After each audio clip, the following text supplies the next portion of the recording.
આડા સુંદર ને હંસલા તીર ઘણા એટલા મહાદેવ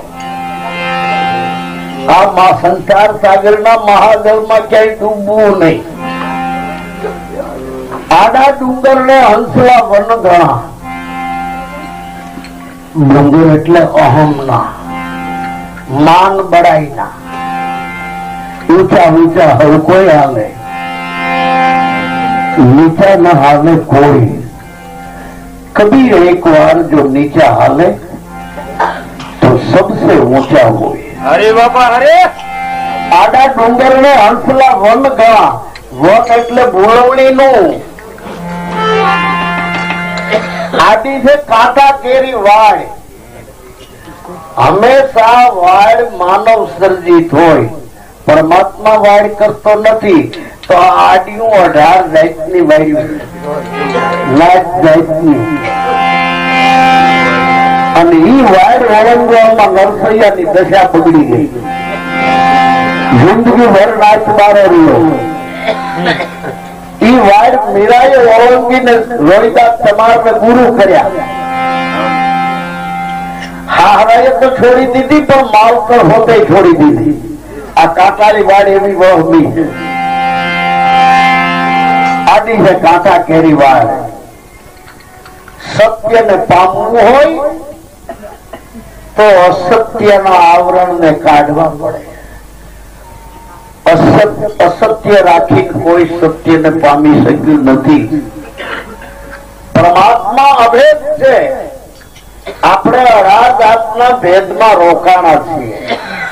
જો અભેદની પ્રાપ્તિ કરવી હોય તો ભેદ છોડવો પડે. પરમાત્મા અસીમ છે. જો અસીમમાં પ્રવેશ કરવો હોય, અસીમની પ્રાપ્તિ કરવી હોય તો માનવ સર્જિત જેટલી સીમાઓ છે એ સીમાને છોડવી પડે.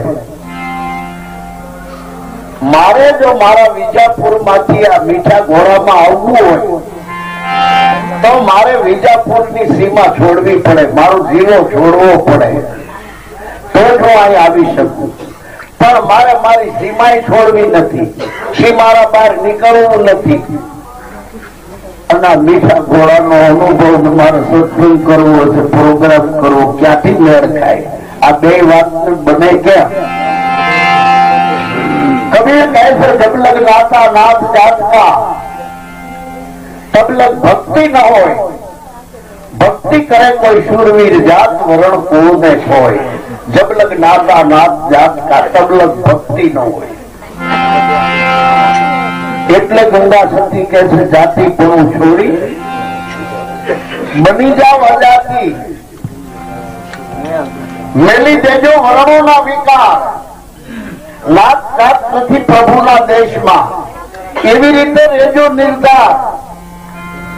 માણસને ભૂખ્યા આપવા લેવા હોય તો હેલા, કપડા રંગવા હોય ને એ હેલું છે.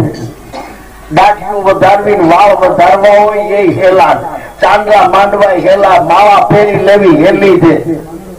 અરે આ બાયડી છોકરા છોડીને જંગલમાં ભાગી જવું એ હેલું. પણ આ ભીતરના આવરણ છોડવા એ ભયંકર માં ભયંકર, અઘરામાં અઘરા છે.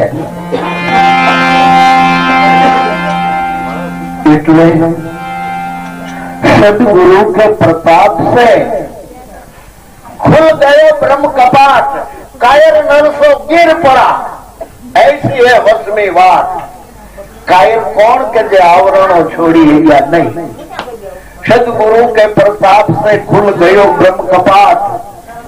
कायर नर सो गिर पड़ा. ऐसी है वश में बात. ऐसी वस्मी वाट पाट घट में देखा. मगन भया विश्राम. प्रेम गुरु पूर्ण देखा. दूरी लागी निशान में. एक ओहम अजंपा जाप से दूरी लगी निशान में. ओहम अजंपा जाप से मारी अंदर श्वास क्याथी आवे छे, श्वास पाछो क्या जाय छे. मारी अंदर श्वास क्याथी आवे छे, श्वास पाछो क्या जाय छे. જેટલા પ્રાણને આધારે જીવે એને પ્રાણી કીધા. આપણી અંદર શ્વાસ આવે છે જાય છે, આવે છે જાય છે. 24 કલાકમાં 21,600 વખત આપણી અંદર શ્વાસ આવે છે જાય છે, આવે છે જાય છે. 21,600 શ્વાસ કેના ગયા છે? કે જેનો કાયદેસર શ્વાસ ચાલે છે. અને કાયદેસર શ્વાસ કેનો ચાલે છે? કે જેનો શ્વાસ સીધો નાભીએ જાય, નાભીએથી પાછો વળે. સીધો શ્વાસ જેનો નાભીએ જાય, નાભીએથી પાછો વળે, એનો શ્વાસ કાયદેસર ચાલે છે. અને એના 21,600 શ્વાસ ગયા. પણ કેટલાયને દમનો દર્દ હોય એને તો ના થાય.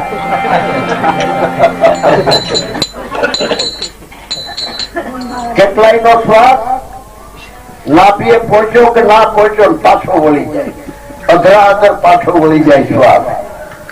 શ્વાસ લેવામાં જેની છાતી ઊંચા નીચી થાય સમજી લેવું કે એનો શ્વાસ કાયદેસર નથી. કોઈ પણ માણસ બાંધી તકરાર કરીને બેઠો હોય ત્યારે જોઈ લેજો એની છાતી હોત આમ આમ થતી. કાયદેસર શ્વાસ તો એનો છે, એનું પેટ જ હલે. અધરાતર જેનો શ્વાસ પાછો મળે ધીરે ધીરે એના પેટમાં ખાડો પડે.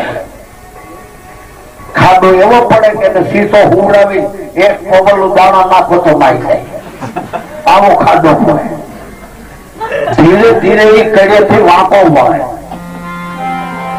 વેલું વેલી આંખે અંધાપો, આંખોની નજર ટૂંકી પડે. કાને બેરાપણું આવે વેલું વેલું. વેલા વેલા દાંત પડી જાય, વેલી વેલી પાચન ક્રિયા મંદ પડી જાય, યાદ શક્તિ ઘટી જાય અને વેલું વેલું મરી જાય. આપણી જિંદગી શ્વાસા ઉપર છે. આપણું મન મૂર્ખ છે એટલે એવી અટકાવું કરે છે કે હજી તો ભાઈ બાવા એને શું ધકાવા, હજી મારે મરવાને વાર છે. એટલે મતલબ એ થાય છે કે ગરડો થઈશ પછી મરીશ. ગડપણના મોત ને કોઈ સંબંધ નથી.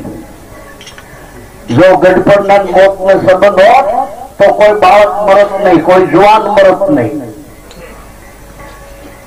ખુલ્લા મારી કાયાનો ભરોસા, જૂઠા મારી દેવના દિલાસા, મારી મહેના બોલે છે ગરદે કાંગરે. અમને અમારી કાયતનો નહીં વિશ્વાસ, અમને અમારી દેવતનો નહીં હિતબાર પારકો આજો આ દિલડા મનાય. એટલે ગઠબંધન ભરોસે રહેવું નહીં. કેટલાય એવી અટકળ કરે કે માંદો પડે, હમણાં તો શરીર બહુ સારું છે, માંદો પડે દવા કરી કરી થાકી જાવ, ડોક્ટરો બધા હાથ ધોઈ નાખશે તઈ મળે. કેટલાય કાયાનો આવો ભરોસો કરે. તો મોત ને બીમારી ને કોઈ સંબંધ નથી. મોત વગર બીમારી અક્ષમાતના રૂપમાં આવે. એક પણ ગોળી ખાવાનો વખત નો રહે ડોક્ટર ની અને મોત ઉપાડી જાય છે. મોત વ્યક્તિગત આવે છે અને સામૂહિક રૂપમાં આવે છે. હમણાં ઈરાનમાં ધરતીકંપ થયો, હજારો માણસો એકારે મરી ગયા. આપણે કચ્છમાં થયો. આ સામૂહિક મૃત્યુ અને વ્યક્તિગત મૃત્યુ આવે છે. એરોપ્લેન ની દુર્ઘટના થાય, રેલવે ની દુર્ઘટના થાય, બસ ની દુર્ઘટના થાય, હોળી ઊંધી વળી જાય. આ સામૂહિક મૃત્યુ.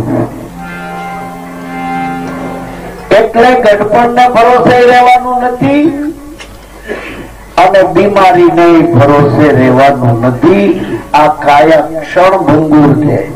એક સેકન્ડમાં આખું નહોતું થઈ જાય. એટલે કીધું છે અમને અમારી કાયાપણો નહીં વિશ્વાસ, અમને અમારી દેવીપણો નહીં હિતબાર પારકો આજો આ દિલડામાં ન આવી. તો આપણી બધાની જિંદગી શ્વાસા ઉપર છે. હિન્દુની, મુસલમાનની, પારસીની, ક્રિશ્ચનની, જેટલા પ્રાણને આધારે જીવતા હોય કબીર પંડિતોને કાજીને બેયને ભેળા કરીને બોલાવે. કબીર પંડિતોને કહે છે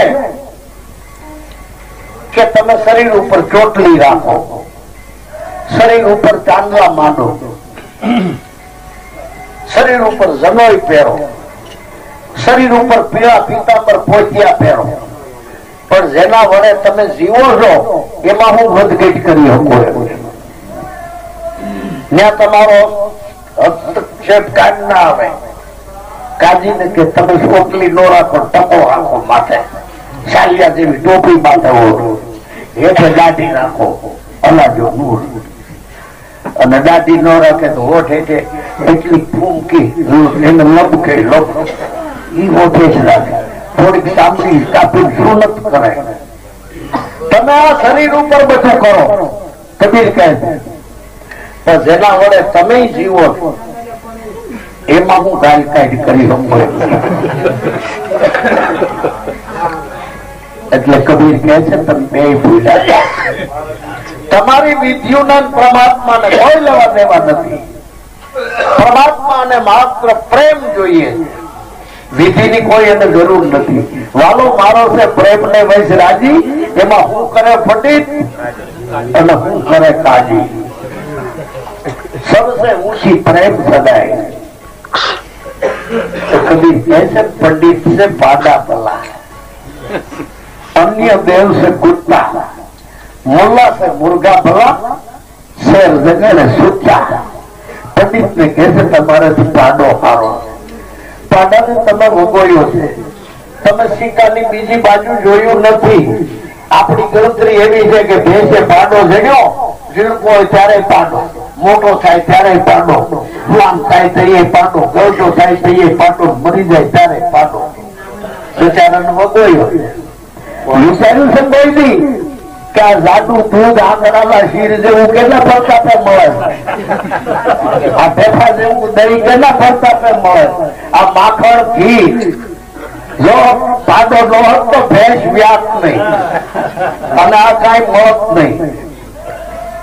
પંડિતો નો કહે છે તમારાથી પાડો ખાવ, અને તમે જ્યાં બેઠા હો ત્યાં ભારી એક ભરમ નાખી ઉઠો કે તારો ગ્રહ મામો થયો, મકર કુંભ મિથુન,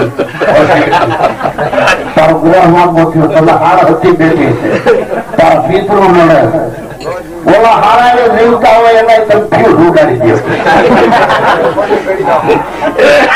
પંડિત से पाडा, अन्य देव से कूता. अरे તમારા દેવ તમારા માતા પિતા છે, પ્રથમ કોને સમરીએ કેના લીજીએ નામ. માત પિતા ગુરુ આપણા પછી લીજીએ અલગ પુરુષ. તમારી જનેતા છે એ તમારી કુળદેવી છે, જેની અંદરથી તમારા કુળની ઉત્પત્તિ થઈ છે.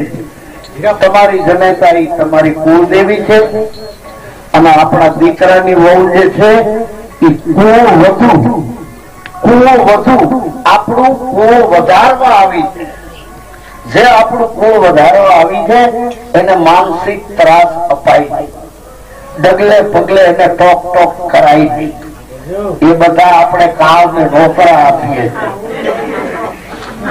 એટલે કુળદેવી છે તમારી જનેતા, કુળ વધુ છે આપણા દીકરાની વહુ.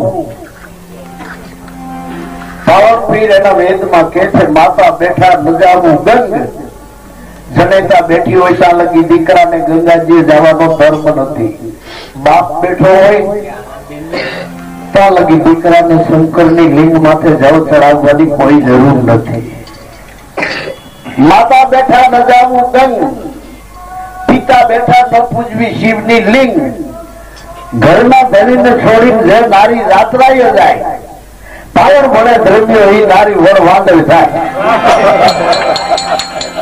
પોતાના ધણીને છોડીને જે સ્ત્રી યાત્રા કરવા નીકળે એને વડ વાંદળ નો અવતાર આવે. એમ પાવર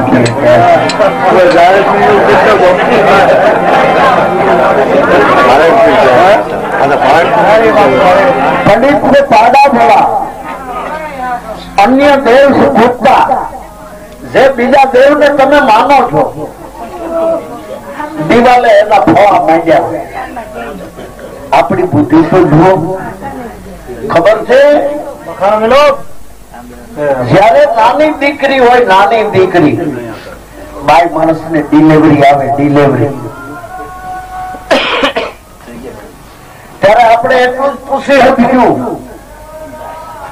કે બેન ને શું આવ્યું, એટલું જ કહેશું આપણે. તો આમાંથી એટલો જ જવાબ મળશે, કા કે છે દીકરો, કા કે છે દીકરી. કોઈ એમ કીધું બેન ને હિન્દુ આવ્યો, બેન ને મુસલમાન આવ્યો, બેન ને પારસી આવ્યો, બેન ને ક્રિશ્ચિયન આવ્યો, બેન ને કોઈ વાઘરી આવ્યો, ભેટ ભંગીઓ આવ્યો, નાગર બ્રાહ્મણ આવ્યો, એવું બોલ્યું કોઈ? દીકરો આવ્યો. પછી જે કોમમાં જન્મો એના સંસ્કાર એમાં રેડવામાં આવે છે, એનું માનસ ભાડુથી થઈ જાય છે અને એને એવો ભ્રમ થઈ જાય છે કે હું ઈ છું. આપણું આ શરીર, આપણા શરીરમાં અડધો ભાગ બાપનો છે, અડધો ભાગ જનેતાનો છે. પિતાજીનું બીજક, માતાજીનું રક્ત, એ બે મળીને આપણી આ કાયાનું બંધારણ થયું છે. આપણા શરીરમાં જેટલા હાડકા છે એ પિતાજીના બીજકનો ભાગ છે. આપણા શરીરમાં લોહી, માઉસ ને ચામડી છે, એ માતાની રજ, એટલે એના લોહીથી આ લોહી, માઉસ ને ચામડીનું બંધારણ થયું છે. માતા તેજ, પિતા તેજ, તેજ થતા ફળ થાય, પોતાનું તેજ વેચી ખાય, પાલન ભરે દ્રમ્યો એ હારે કમાણી ની જીવ પરલે જાય. પાલનપીર કહે છે જેવું માનું તેજ, જેવું બાપનું તેજ એવું છોડું થાય. અને જો માવતર એ દીકરીના પૈસા લે તો પિતા ભરકે પિંજરું, માતા માંસ ભરકે, બંધવ તો બાં ભરકે, कुटुंब परिवार सब रक्त पीत है, हाथ वकरो जेमर करे, कन्या वेचे पेट भरे, तोड़े सरोवर पाड़े भंग, पालन भरे धर्म्यो, એને ગીરે દેવ નારાયણ લેતો નથી ધૂપનો દંડ. બાપ ફાવે તો દીકરીના હાડકા ખાય અને ફાવે તો દીકરીનો દહેજ લે, પૈસા લે. માં ફાવે તો દીકરીનું માંસ ખાય અને ફાવે તો દીકરીના પૈસા લે, એનો દહેજ લે.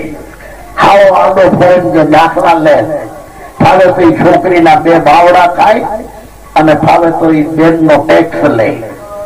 હગાન વાળા મરીનું ઓઢામણીઓ લે છે, એ ફાવે તો દીકરીનો એક એક લોહીનો ઘૂંટડો પીએ અને ફાવે તો એની મરીનું ઓઢામણીઓ લે.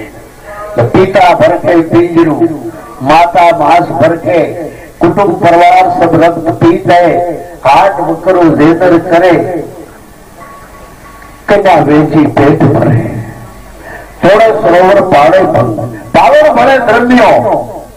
જ્યાં દીકરીનું વેચાણ થયું હોય એના ઘરનો ધૂપનો ધુવાળો પરમાત્મા લેતો નથી.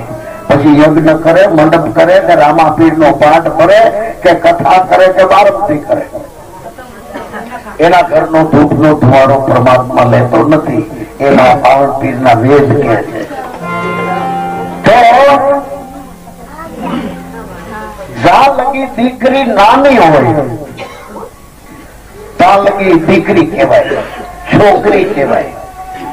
દીકરી છોકરીની દશા છે તો બાય જ, પણ દશા નાની છે તો બાય જ, સ્ત્રી જ છે પણ દશા નાની છે એટલે છોકરી કહેવાય, દીકરી કહેવાય. છોકરી દીકરી હોય ત્યાં લગી ઢીંગલા ઢીંગલીની રમત કરે, દેદો ઉઠવા જાય, જયા પાર્વતીના વ્રત કરે. ધીરે ધીરે દીકરી ઉંમર લાયક થાય એટલે એનામાં કન્યાની દશા આવે છે. કન્યાની દશા આવે એટલે આપોઆપ એના માગા આવે. અને જયારે એ લગ્ન કરીને એના સાસરે જાય ત્યારે એનામાં વહુની દશા આવે.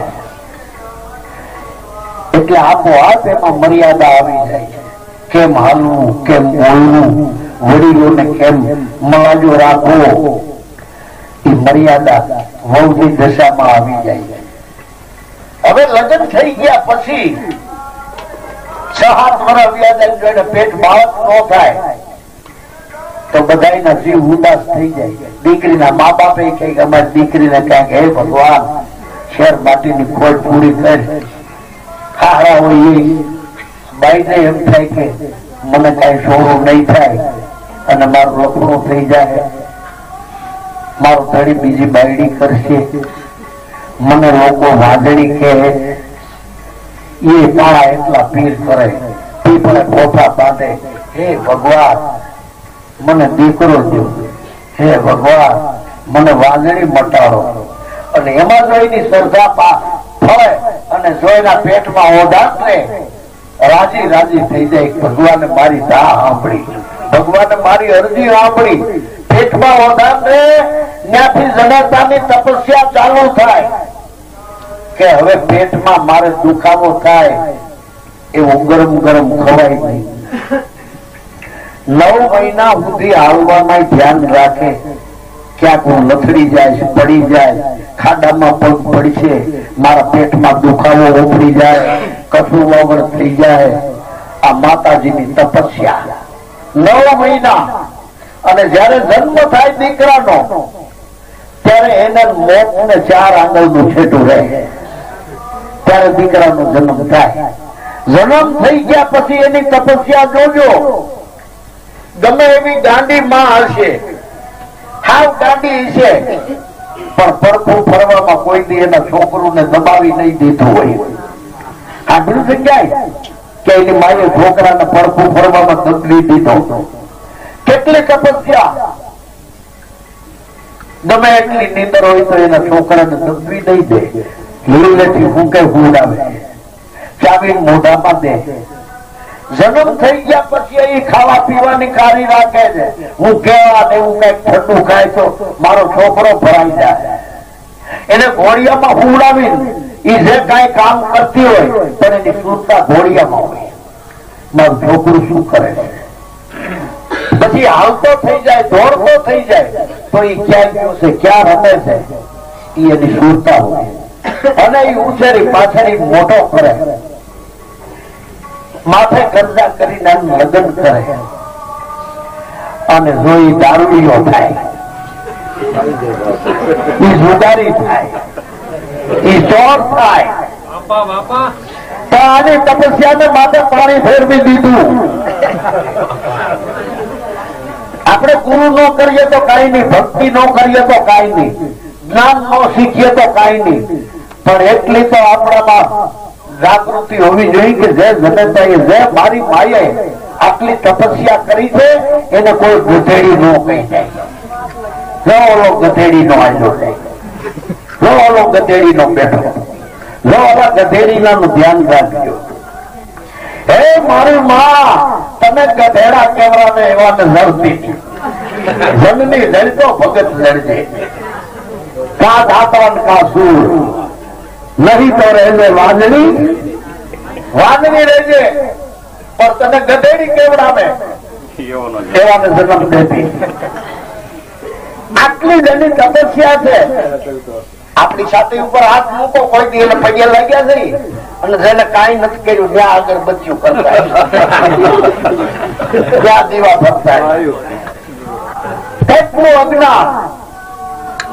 પ્રથમ કોને સમરીએ, કેના લીધીએ નામ, માત પિતા ગુરુ આપણા, પછી લીધીએ અલગ પુરુષ ના નામ. તમારી જનતા છે એ તમારી કુળદેવી છે.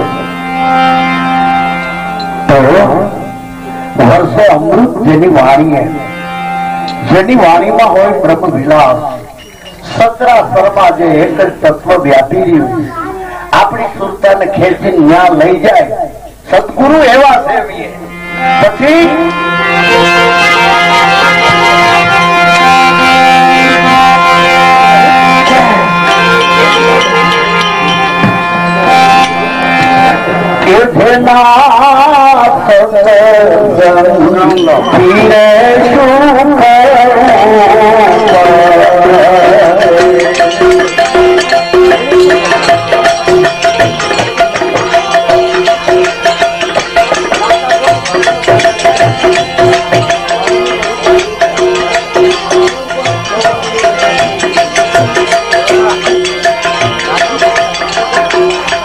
જય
જેનો સત્સંગ કરવાથી આપણા ઘરમાંથી દારૂ વયો જાય, જુગાર વયો જાય, ચોરી વહી જાય, જારી વહી જાય, અંધશ્રદ્ધા વહી જાય, કુરોધી કુરિવાજ વયા જાય, આખા ઘરની એકતા થઈ જાય, એકબીજાની હરસોરી મટી જાય. જેના સત્સંગથી આવા સુખ ઉપજે, જેના દર્શન કરવાથી દુઃખ જાય, જેના દર્શનના પણ પ્રત્યાઘાત આપણા હૃદય ઉપર પડે. અને દર્શનના પ્રત્યાઘાત કેવા છે ખબર છે? કોઈ મોરલી વગાડતો હોય, કોઈ શરણાઈ વગાડતો હોય, એના હાથા રોપીને કા લીંબુ કા આંબલીનો કાતરો ખાજો, એ જોઈ એમ તરત મોરલી બંધ થઈ જાય, શરણાઈ બંધ થઈ જાય. ખાલી એને તો દર્શન જ થયા. લીંબુના કાતરા ખાય છે તો કો આ જોવાથી આના મોઢામાં પાણી છૂટી જાય. કાતરાના આટલા પ્રત્યાઘાત પડે છે, લીંબુના આટલા પ્રત્યાઘાત પડે. તો સંતના પ્રત્યાઘાત કેવા હોય? જૂના વખતમાં નવ ભરાઈ ગયા હોય ને, નવ તો પાકલ પાંદડા આંકડાના બે દી બાંધે, નવ કોળા પડી જાય. આ ઝાડવામાં પાંદડામાં આટલો કરંટ છે, અને જો ગળુમાં ન હોય, શરદી મોઢી જાતી. જૂના જમાનામાં જે બહુ ડોક્ટરો નહોતા, એડાના પાંદડાનું ટોપરું માથામાં બાંધે, બે ત્રણથી શરદી તોડી નાખે. અને આખી જિંદગી સદગુરુ પગે લાગીને આપણાનું પરિવર્તન ન આવે. સદગુરુ મળ્યા જેના શિષ્ય ન સુધર્યા, જેને વિનયમાં આવી વાળી ગુરુ એનો જ્ઞાન વિજ્ઞાનો અને કા પાપી પ્રાણી. આપણી દિશા એવી થઈ છે. અમારી બાજુમાં એક ગામ છે, ત્યાંની બાઈ ખરખરે ગયું બની ગયેલી હકીકત છે. એના હદામાં 20-25 વર્ષના છોકરાનો હરફ કર્યો મરી ગયો. એટલે બાયું કાંઈ ગયું ખરખરો કરવા. આ જે છોકરો મરી ગયો એ ઘણા વર્ષોથી એક ભાડે મકાનમાં રહેતા હતા. એટલે મકાન માલિકે કીધું કે ભાઈ હવે તમે જે ભાડું આપો છે એ મને પોસાય એમ નથી, કાં ભાડું ડબલ કરી દો, કાં મારું મકાન ખાલી કરો. એટલે આ બિચારાને મકાન ખાલી કરી દીધું અને બીજું જે નવું મકાન ભાડે રાખ્યું સાફ સૂફ કરતા હતા ને એમાંથી હરફ કર્યો. એ આ ખરખરે જાનારી બાયું ને ખબર નહીં કે આ ઘર ફેરવી નાખ્યું છે, ત્યાં છોકરાને હરફ કર્યો. હવે આ લોકોએ ઘર ખાલી કર્યું.